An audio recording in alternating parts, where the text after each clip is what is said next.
పేదల బియ్యం బొక్కి తిన్న పేరు నాని మాట్లాడుతున్నాడు అంటే నీలాగా బియ్యం తింటాం ఇంకోటి తింటాం పవన్ కళ్యాణ్కి చేతగాల అందుకే పని చేసుకుంటున్నాడు ప్రజాప్రతినిధిగా ఆయన డ్యూటీస్ పెద్ద ఎత్తున గతంలో నభూతో నభవిష్యత్ అన్నట్లుగా ఈయనకు ముందు ఏ పంచాయతీరాజ్ శాఖ మినిస్టర్ చేయనటువంటి స్థాయిలో ఆయన విధులు ఆయన నిర్వర్తిస్తూనే పని చేసుకుంటున్నాడు.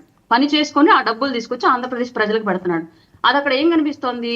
ఒక నాయకుడికి ప్రజల అభివృద్ధి పట్ల ప్రజల సమస్యల పట్ల ఉన్నటువంటి చిత్తశుద్ధి కనిపిస్తుంది. ప్రజల డబ్బుల పట్ల ఉన్నటువంటి క్రమశిక్షణ కనిపిస్తుంది. ప్రజలకు ఇచ్చినటువంటి మాట నిలబెట్టుకోవడంలో ఉన్నటువంటి నిబద్ధత కనిపిస్తుంది. అంతే తప్ప రేషన్ బియ్యం అమ్ముకొని తిని ఆడవాళ్ళు అడ్డం పెట్టుకొని కేసుల నుంచి తప్పించుకొని తిరిగి అయ్యో చంద్రబాబు నాయుడు గారు కాబట్టి నా భార్య వదిలేశారు, అదే జగన్మోహన్ రెడ్డి ఇప్పటికి అరెస్ట్ చేసి ఉండేవాడు అని చెప్పేసి ఆ రోజు మాట్లాడి ఇట్లాంటి మాటలన్నీ చెప్పి వాళ్ళు మళ్ళీ సిగ్గులేకుండా ఇట్లాంటి ప్రెస్ మీట్లు పెట్టాడంటే నిజంగా ఇంతకన్నా ఆత్మహననం ఇంకోటి ఉండదేమో సార్ నాకు తెలిసి.